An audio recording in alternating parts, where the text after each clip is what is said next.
questions for oral answer, and the first question stands in the name of Kevin Hague.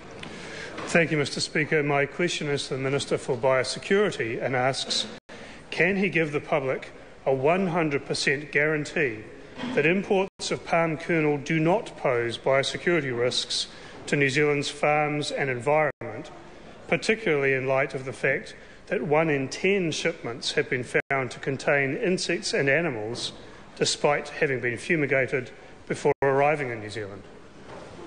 The Honourable Jerry Brownlee.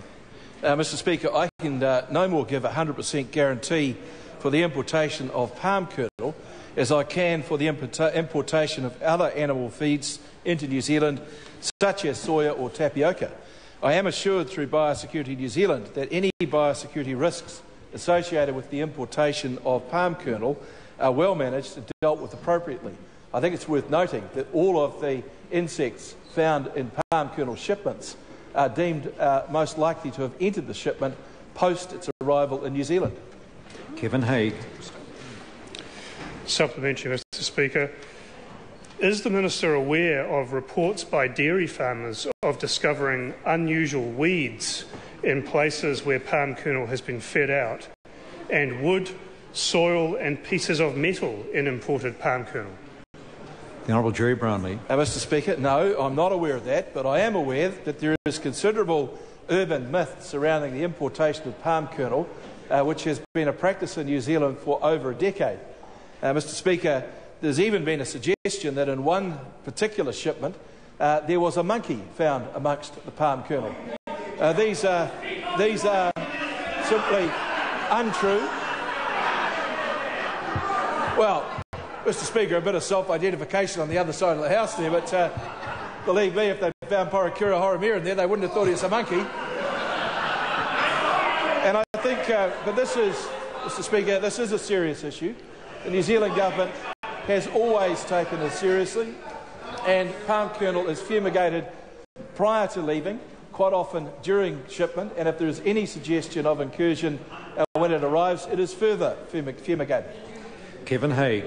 Supplementary, Mr. Speaker. Is the Minister aware that foot and mouth disease is endemic to some of the areas from which palm kernel is imported into New Zealand? The Canadian authorities have found foot and mouth disease to be viable in soil for many days, and that the fumigation process to which shipments are exposed has no effect whatsoever on foot and mouth disease. The Honourable Jerry Brownlee. Mr. Speaker, I don't have that advice, but I am assured that Biosecurity New Zealand does a good job. In fact, what I would say to the member is perhaps he should refer to the Hansard of the 26th of the 3rd, 2006, where the Honourable Marion Hobbs said to the House, given that there is the potential for over 100 new pests a day for every day of the year, I think that finding only 6 in the last fortnight shows that we're really very good.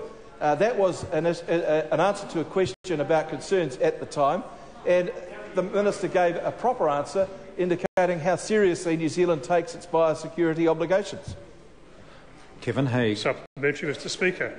Can the Minister confirm that the government's assessment of foot and mouth disease as being of insignificant risk in palm kernel shipments is based on a 2002 assessment that didn't even mention palm kernel and occurred at a time when imports of palm kernel to this country were of a very substantially lower quantity than they are today? The Honourable Jerry Brownlee. Mr. Speaker, I'm unable to confirm that. Kevin Hague. Supplementary, Mr. Speaker. Why does New Zealand continue to import palm kernel when the Minister cannot give a 100% guarantee that it will not risk our farming, horticulture, forestry and even our 100% pure brand, especially when sufficient supplementary feed is readily available in New Zealand, carrying no biosecurity risk at all? The Honourable Jerry Brownlee. Mr. Speaker, can I quote again from Hansard of 29 of March 2006?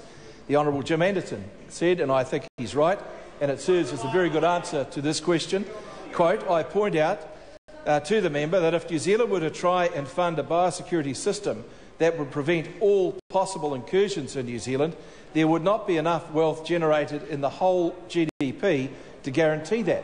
Mr. Speaker, New Zealand has a very good record for biosecurity, for prevention of incursion and for attack upon any organisms that do invade our territory where they are a problem. And I think we should be recognising Biosecurity New Zealand for the fine work that they do. Question number 2, the Honourable David Parker.